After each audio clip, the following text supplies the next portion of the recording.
नमस्ते, हिंदी कक्षा में आप सभी का स्वागत है। और आज हम पढ़ेंगे सूर्यकांत त्रिपाठी निराला की और एक कविता बादल राग। ठीक है, बादल राग पढ़ने से पहले हम ब्रह्मनाद करेंगे। सावधान सिद्ध ब्रह्मनाद।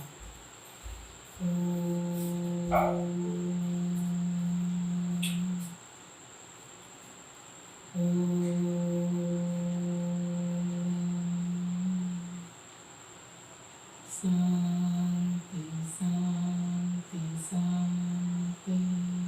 स्वस्ति।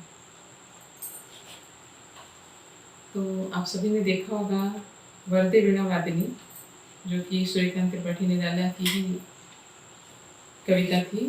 एक प्रार्थना था भगवान से कि भगवान से कवि निराला जो है वो प्रार्थना कर रहे थे कि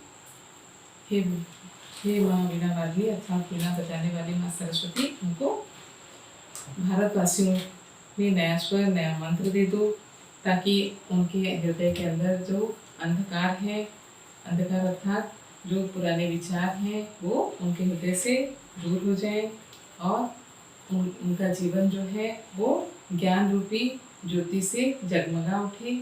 इस तरह की प्रार्थना कर रहे हैं। तो ये जो कविता थी आप सभी ने देखी होंगे। और इसमें से कुछ प्रश्न मैं आपसे पूछती हूँ, जरा बताइएगा। कवि किसको नया पर देने की बात कर रहे हैं? कवि निराला किसको नया पर देने की बात कर रहे हैं?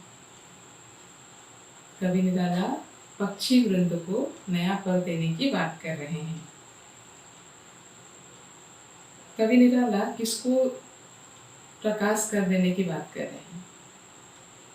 किसको जगमग प्रकाश से भर देने की बात कर रहे हैं? अर्थात पूरे संसार को ज्ञान रूपी प्रकाश से जगमग कर देने की बात कर रहे हैं। कविता में एक कलुष शब्द आया है, जिसका अर्थ क्या है? कलुष का अर्थ है पाप।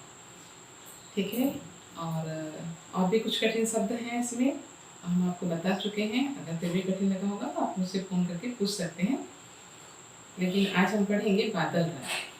ठीक है, तो बादल राग जो कविता है, ये महाकवि सूर्यकांत त्रिपाठी निराला द्वारा रचित एक कविता है।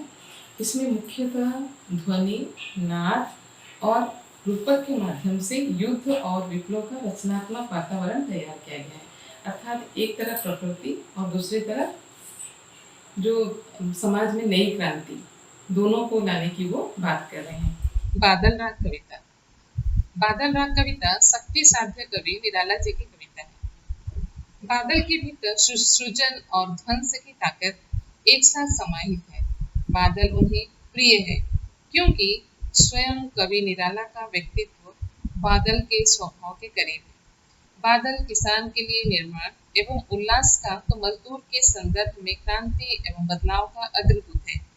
तो यहाँ जो हम कविता पढ़ने जा रहे हैं, उसमें उन्होंने बादल को ही क्यों क्रांति का प्रतीक माना, उसका कारण हम यही देख सकते हैं कि बादल के भीतर सृजन करने की क्षमता होती है, बरसात लाता है और सृजन होता है। और साथ ही जब जल प्रलय होता है इसी बादल के कारण, तब वो ध्वंस कर अपनी ताकत को दर्शाता है। तो दोनों क्षमताएं बादल के भीतर है, इसलिए कवि ने प्रकृति के अन्य उपादानों को छोड़कर बादल को ही चुना। बादल राग कविता जो है सूर्यकांत त्रिपाठी निराला की कविता है। बादल राग कविता के रूप में छायावादी शैली में लिखी गई कविता है। यहाँ पर कवि सामाजिक विषमताओं पर कुठाराघात करते हैं। सामाजिक विषमता दूर करने के लिए क्रांति का आह्वान करते हैं। यह क्रांति निम्न वर्ग में आएगा तो यह क्रांति कौन लेकर आएगा? ठीक है, तो कवि कहते हैं कविता में, तीरती है समीर सागर पर, तीरती है समीर सागर पर, अस्थिर सुख पर दुख की छाया, जग के दग्ध हृदय पर निर्दय विप्लव की प्लावित माया। यह तेरी रणधरी हरी आकांक्षाओं से, घनभेरी गर्जन से सजग सुप्त अंकुर, उर में पृथ्वी की आशाओं से नवजीवन की ऊंचा कर सिर। ताक रहे हैं ए विप्लव के वीर, ए विप्लव के बादल। तो यहाँ पर कवि कहते हैं कि जैसे ही आकाश पर बादल छाते हैं तो कवि को यह प्रतीत होता है कि मानो यह बादल युद्ध की नौका है जो हवा के सागर पर तैर रही है, और इसे देखकर पूंजीपति वर्ग है, जो पूंजीपति वर्ग है जिसने जो सुख अर्जित किया है, वो जानते हैं कि यह सुख अस्थिर है क्योंकि इसे निम्न वर्ग का शोषण करके इकट्ठा किया गया है।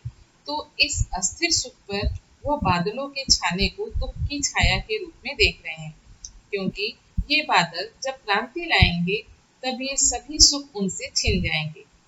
जग के दग्ध हृदय पर अर्थात संसार के जलते हुए हृदय पर बादलों की इस क्रांति का वह रूप जो कवि देख रहे हैं वह निर्दय विप्लव की प्लावित माया के रूप में है। अर्थात दग्ध हृदय, दग्ध विशेषण लगाकर उन्होंने दुख की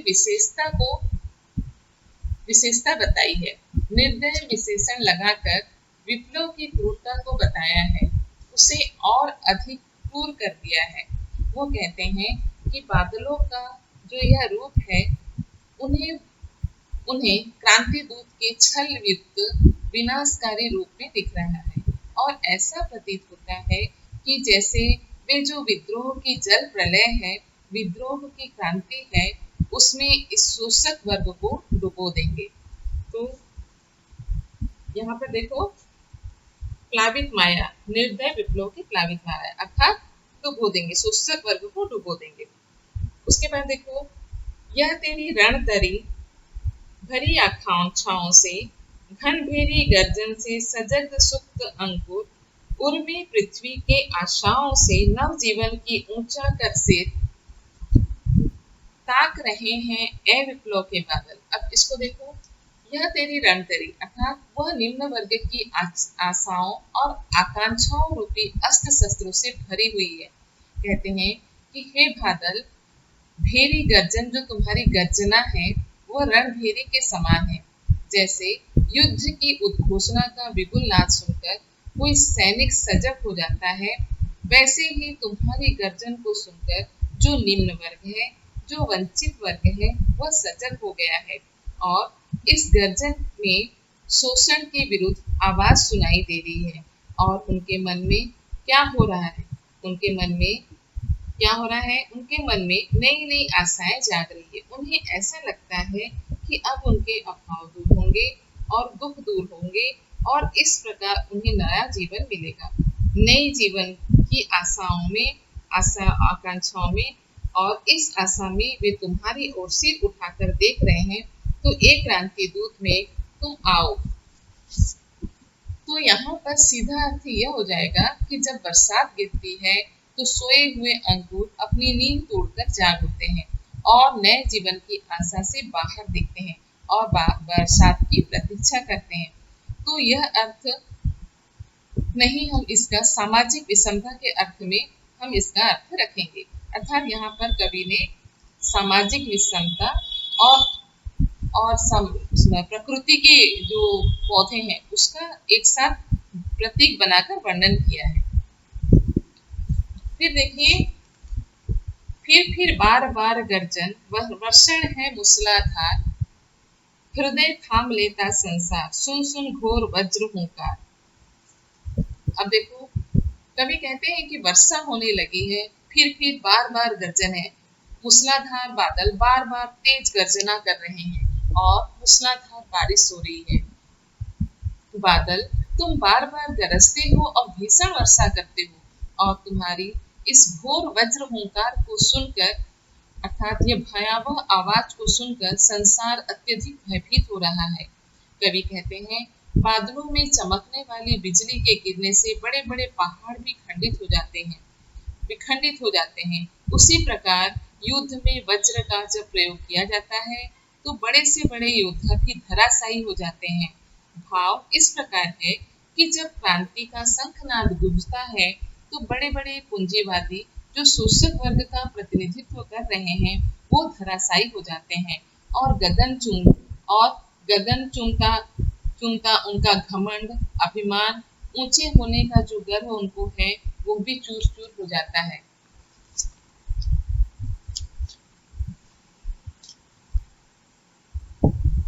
एक अन्य अर्थ में बादल बिजली होने से उनका शरीर आहत है, अर्थात बादल में बिजली के होने से उनका शरीर आहत है। किसका शरीर? बादल का शरीर। फिर भी वे घनघोर वर्षा करते हुए और धीरज के साथ स्थिर है। बिजली से उनका शरीर छत विछत एवं घायल होकर टुकड़े टुकड़े हो रहा है, किंतु वे स्पर्धा के लिए अधीर हैं, आगे बढ़ने की होड़ में बेचैन है, आकाश को छू लेना चाहते हैं। उनका ऊंचा होना उनकी उच्चता का प्रतीक है, संकेत है उनकी समानता एक ऐसे अदम्य साहसी वीर उद्धस्य की है जो धीर गंभीर है और अपने कर्तव्य से पीछे नहीं हटता। जैसे लिखा है देखो, असनिपात से साइद उन्नत सत्सत वीर, छत विछत हत अचल शरीर, गगन स्पर्शी स्पर्धाधीर अर्थात वो होड़ में लगे हैं, होड़ अर्थात स्पर्धा कर रहे हैं, कंपटीशन कर रहे हैं गगन को छूने की। अब आगे देखो, हंसते हैं छोटे पौधे, लघु भार सस्य अपार, खिल खिल खिल खिल हाथ हिलाते, तुझे बुलाते, विप्लव रव से छोटे ही हैं शोभा पाते। अब यहाँ पे देखो, हंसते हैं अर्थात क्रांति की गर्जना का शोषित वर्ग पर प्रभाव का वर्णन यहाँ पर कवि ने किया है। कवि कहते हैं कि क्रांति की गर्जना को सुनकर छोटे पौधे अर्थात जब वर्षा होती है तो वर्षा का जल पाकर छोटे छोटे पौधे हर्षित होते हैं और चारों ओर हरियाली छा जाती है। हवा चलने से वे हिलते हैं और ऐसा लगता है कि मानो हाथ हिलाकर तुम्हारा स्वागत कर रहे हैं। हे बादल, छोटे छोटे पौधे जो हैं वो हाथ हिलाकर तुम्हारा स्वागत कर रहे हैं और तुम्हें बुला रहे हैं, बादलों को पुकार रहे हैं। और फिर निष्कर्ष रूप में कवि कह रहे हैं कि क्रांति के स्वर को सुनकर वंचित वर्ग ही प्रसन्न होता है, वही लाभान्वित होता है, क्योंकि उनके पास खोने के लिए तो कुछ है नहीं, और खोने के लिए किसके पास है? पूंजीवादी के पास। तो क्रांति जब भी होती है तो पूंजीवादी वर्ग वही सबसे अधिक भयभीत होता है और वही प्रभावित भी होता है, क्योंकि इससे उनका ही नुकसान होता है। यह क्रांति उनके लिए विनाश लाती है और शोषित वर्ग को जो कुछ भी मिलता है वो उनके लिए बहुत बहुमूल्य होता है, क्योंकि उन्होंने कुछ पाया ही नहीं, हमेशा अभाव में रहे, और अब उन्हें कुछ मिलता है तो वे अधिक प्रसन्न होते हैं और उनका नया जीवन शुरू होता है।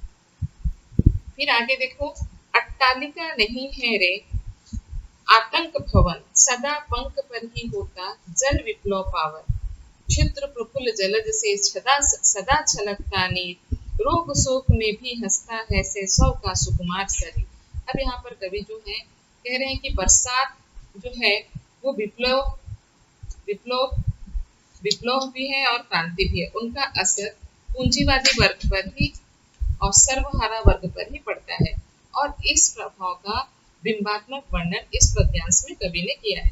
कवि कह रहे हैं कि अट्टालिका नहीं है रे ये ऊंचे ऊंचे भवन, अर्थात अट्टारी भी इसका अर्थ हो सकता है, अट्टालिका का अर्थ अट्टारी भी हो सकता है जिसमें धनी वर्ग रहता है। अब ये अट्टालिकाएं नहीं रह गई है, अर्थात ऊंचे भवन नहीं रह गए हैं, ये तो आतंक का भवन बन गए हैं। आतंक भवन क्यों कहा है कवि ने? आतंक भवन इसलिए कहा है, यहाँ इनके दो आशय हो सकते हैं। आतंक भवन का यहाँ पर दो आशय हो सकता है, दो अर्थ हो सकता है। एक कि क्रांति के स्वरों से डरकर घबराकर जो पूंजीपति वर्ग के लोग हैं वे अपने महलों में बैठकर, ऊंचे भवनों में बैठकर इस आवाज को दबाने का, क्रांति को दबाने का, शोषित वर्ग को चुप कर देने का, उसे आतंकित कर देने का षड्यंत्र रच रहे हैं लगता है। और इस प्रकार और दूसरे अर्थ में, और इस प्रकार यह भवन आतंक भवन बन जाते हैं जहां उनकी शोषण की योजनाएं बन रही है। और दूसरा अर्थ है कि अट्टालिकाएं हैं जहां अमीर विलासतापूर्ण अपना जीवन बिता रहे हैं, सुख सुविधापूर्ण रह रहे हैं और सुख शांति से रह रहे हैं। अब वो आतंक भवन बन गया है, जहां पर वो सुख शांति से रह रहे थे वो अब आतंक भवन बन गया है, अर्थात भय का निवास स्थान बन गया है, क्योंकि इन पूंजीपतियों को हमेशा भय सता रहा है हर समय वे भयभीत हैं कि और भय के साये में ही रह रहे हैं। तो ये भवन अब आलीशान महल न होकर आतंक के घर बन गए हैं। आगे वो कहते हैं कि जो ये क्रांति होती है और जितनी भी क्रांति हुई है आज तक, उनका असर या बुरा प्रभाव जो पड़ता है वो पूंजीपति वर्ग पर ही पड़ता है। और यहाँ जो शब्द है सदा पंख पर ही होता जल विप्लव पावन, यहाँ पर देखो एक लाइन है, सदा पंख पर ही होता जल विप्लव पावन। जब बाढ़ आती है तो उसमें सबसे पहले कीचड़ जो है वो हमेशा प्रभावित होता है। जब भी बाढ़ आती है तो सबसे पहले नुकसान किसको होता है? कीचड़ को होता है और वह बह जाता है। और यहाँ पंख, पंख यहाँ किसका प्रतीक है? पंख उन बुरे लोगों का प्रतीक है, उस धनी वर्ग का प्रतीक है जिसने शोषित करके, जो वंचित वर्ग है उनका शोषण करके धन अर्जित किया है। उनकी बुरी नीतियां, गंदगियां, उनके अत्याचार इस धरती को पंकिल बनाए हुए हैं। तो अब इस क्रांति रूपी बाढ़ में यह गंदगी धुल जाएगी और सब कुछ साफ साफ हो जाएगा। अब आगे कहते हैं कि इस कीचड़ पर तो बाढ़ का असर पड़ता है, पर कीचड़ में रहने वाले कमल का फूल जो होता है उसको इसका कोई बुरा असर नहीं पड़ता। जब बरसात का पानी छोटे छोटे कमल के फूलों पर गिरता है तो वे खिल जाते हैं। क्षुद्र अर्थात देखो, क्षुद्र प्रफुल्ल जलज से सदा छलकता नीर। क्षुद्र मतलब तुच्छ या छोटा, प्रफुल्ल अर्थात खिलना, जलज अर्थात कमल, ठीक है। सदा छलकता नीर, छलकना का अर्थ है बूंद बूंद करके गिरना।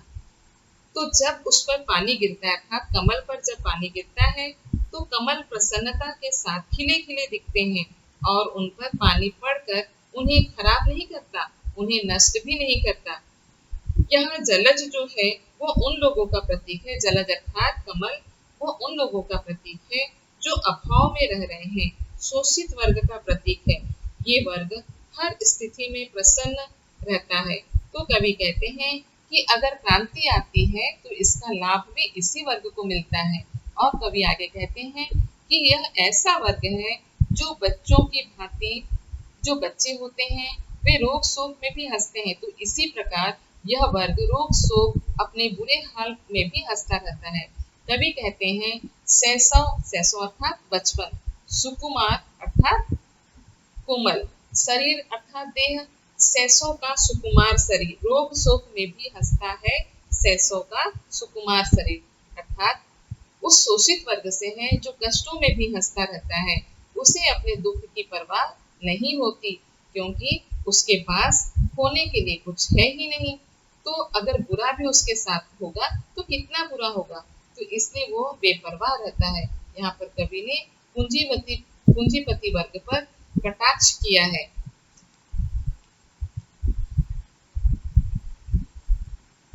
रुद्ध कोश है विक्षुब्ध कोश, रुद्ध का अर्थ है रुका हुआ या बाधित, कोश का अर्थ है खजाना। तो यह खजाना जो शोषित वर्ग के शोषण से इकट्ठा किया है, अब जबकि क्रांति शुरू हो गई है तो इस कोष में धन का आना रुक गया है। अब कोष में संचय न होने के कारण, संचय रुक जाने के कारण तोष का अर्थ है संतोष। तो यह संतुष्ट वर्ग के लिए एक शब्द है तोष। विक्षुब्ध का अर्थ है क्रोधित या कोपित। तो यहाँ कह रहे हैं, कवि कह रहे हैं कि अपने खजाने में संचय रुका हुआ देखकर यह संतुष्ट वर्ग, धनी वर्ग बहुत अधिक क्रोधित है, कोपित है, क्योंकि क्रांति शुरू होने के बाद जो वंचित वर्ग है उनमें चेतना आ गई है। क्रांति शुरू होने के बाद जो वंचित वर्ग था उनमें क्या आ गई है? चेतना आ गई है। वे अपने अधिकारों के लिए खड़े हो गए हैं। तो उनमें इतना भय आ गया है, अर्थात पूंजीपति वर्ग क्रांति से भयभीत हो गया है, तथा उनमें इतना भय समा गया है कि वो अपने प्रेयसी के पास रहकर भी मन ही मन कांप रहे हैं। अंगना अर्थात स्त्री, अर्थात सुंदर अंगों वाली स्त्री। आतंक का अर्थ है भय, अंग का अर्थ है बोध। घनी वर्जन, घनी वज्र गर्जन से बादल, त्रस्त नयन मुख ढांप रहे हैं। यहाँ पे कांप रहे हैं लिखा है, लेकिन ये कांप नहीं होगा, ढांप रहे हैं। हे बादल, तुम्हारी जो वज्र के समान गर्जना है उसे सुनकर ये धनी वर्ग जो है वो घबरा गए हैं, उनकी आंखें डर से फैल गई है, वे भयभीत हैं और साथ ही साथ ये डर कर भागने का प्रयास करते हुए अपना मुंह ढांप रहे हैं। मुंह छिपाने का अर्थ है लज्जित होना।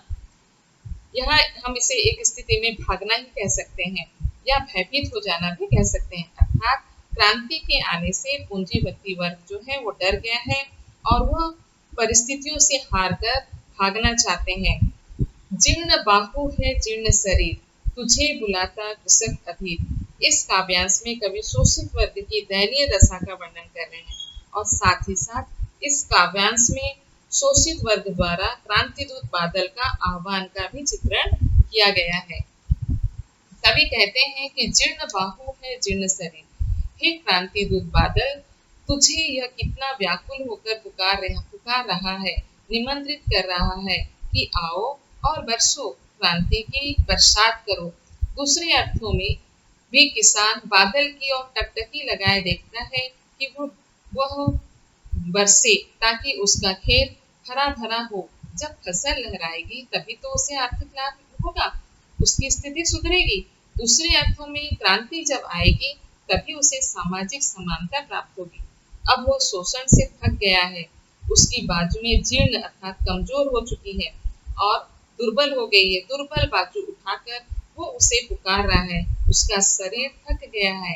जीर्ण बाहु है जीर्ण शरीर अर्थात उसका शरीर भी कमजोर पड़ गया है। अब अपने लिए संघर्ष करते करते उसका शरीर थक गया है और वह व्याकुल है, इसीलिए वो बादलों को क्रांति के दूत के रूप में पुकार रहा है। चूस लिया है उसका सार, हाड़ मात्र ही है आधार, हे जीवन के पारावार।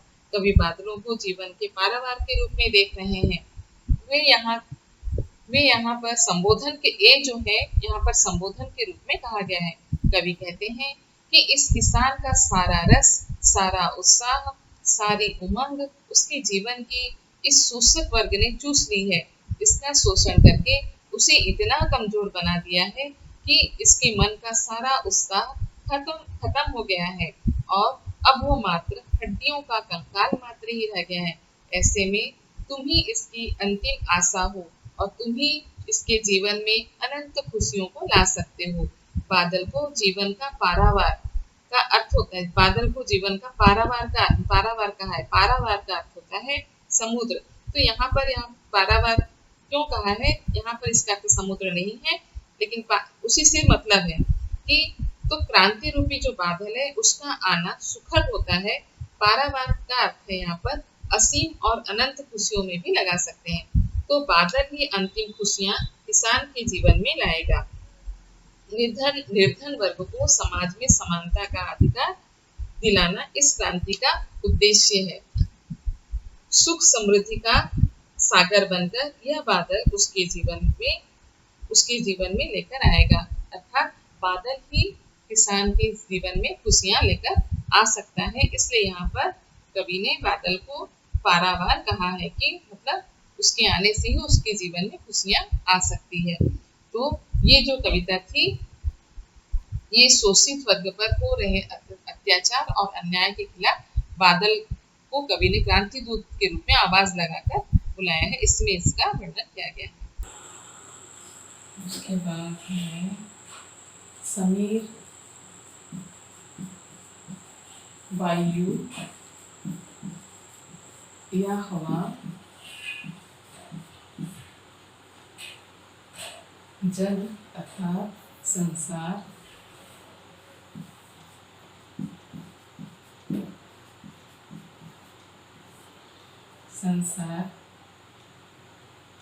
दग्ध अर्थात जला हुआ,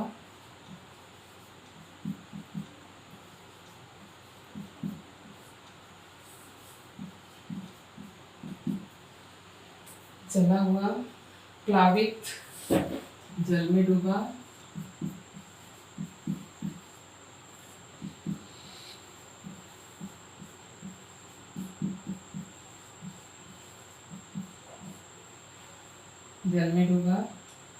रणतरी,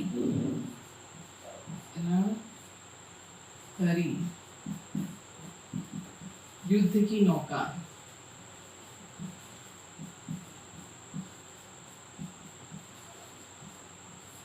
युद्ध की नौका, आकांक्षा कामना,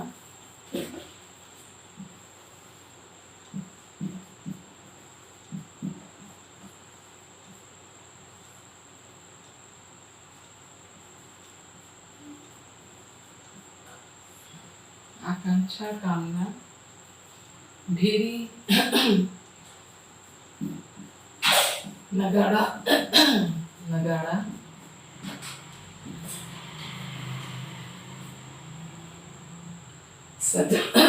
सजग सोया हुआ, सजग अर्थात जागा हुआ,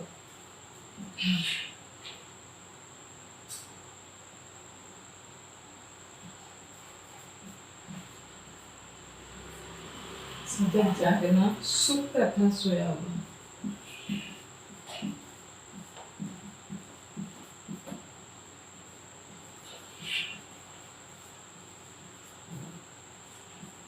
सोया हुआ,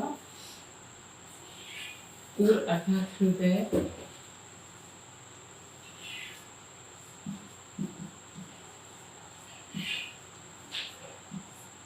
हृदय, विप्लव क्रांति,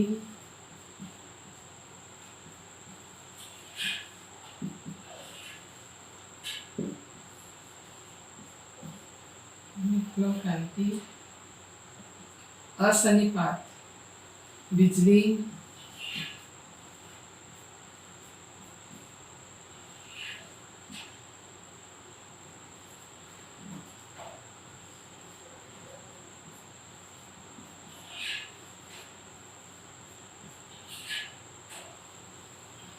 असन्निपात बिजली, छत विछत, कटा पटा,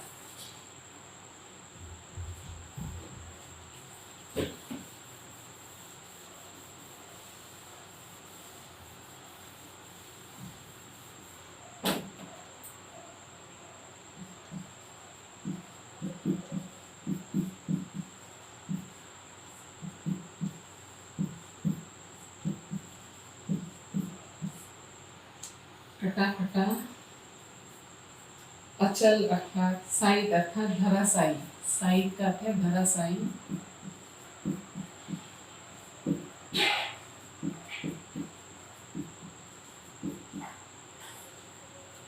धराशायी। उसके बाद है अचल अर्थात अडिग,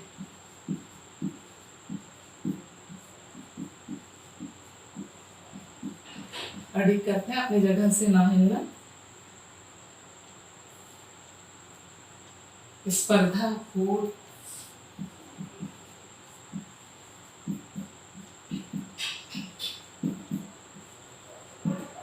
होड़,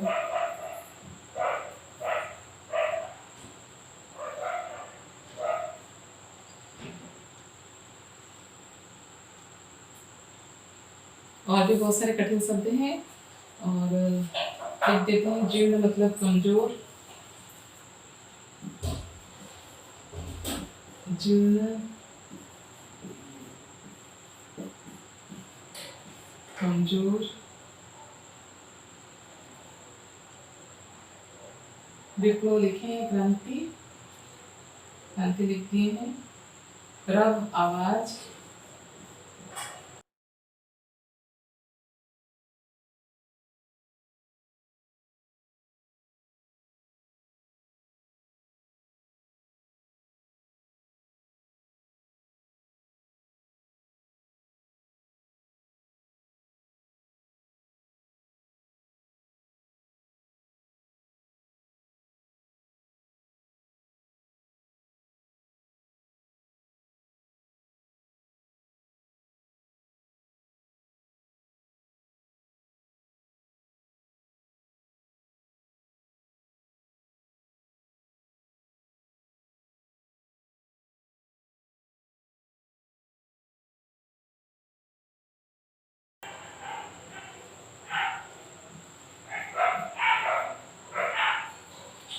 इसमें बहुत सारे कठिन शब्द हैं, हम आपको इतना लिख दिए हैं और जो भी कठिन आपको लगेगा आप मुझसे फ़ोन करके पूछ सकते हैं।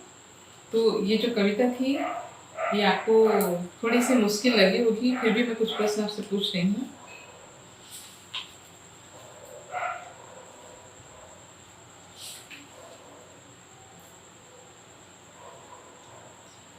कवि जो थे यहाँ पे क्या किए हैं, बादल को विप्लव लाने के लिए कह रहे हैं, बादल को युद्ध का वीर कहा है और उन्होंने क्रांति लाने के लिए उनसे प्रार्थना करते हैं। और क्रांति से क्या होगा, जो पृथ्वी में क्या होगा, जब बारिश होगी तो पृथ्वी को सरसता मिलेगी और शोषक वर्ग जो है, जो शोषित हुआ है, वो भी सजग हो जाएगा। अर्थात जब नई क्रांति आएगी तो शोषक वर्ग जो है वो भी जाग जाएगा, जाग उठेगा और उससे कुछ लाभ होगा। और इसमें जो हाँ, बादल कवि को क्या करने को कहता है, बादल कवि को क्या करने को कहता है, बादल कवि को मूसलाधार बरसने के लिए कहता है। मूसलाधार बरसता है तो संसार क्या करता है, जब मूसलाधार बरसता है तो संसार हृदय थाम लेता है।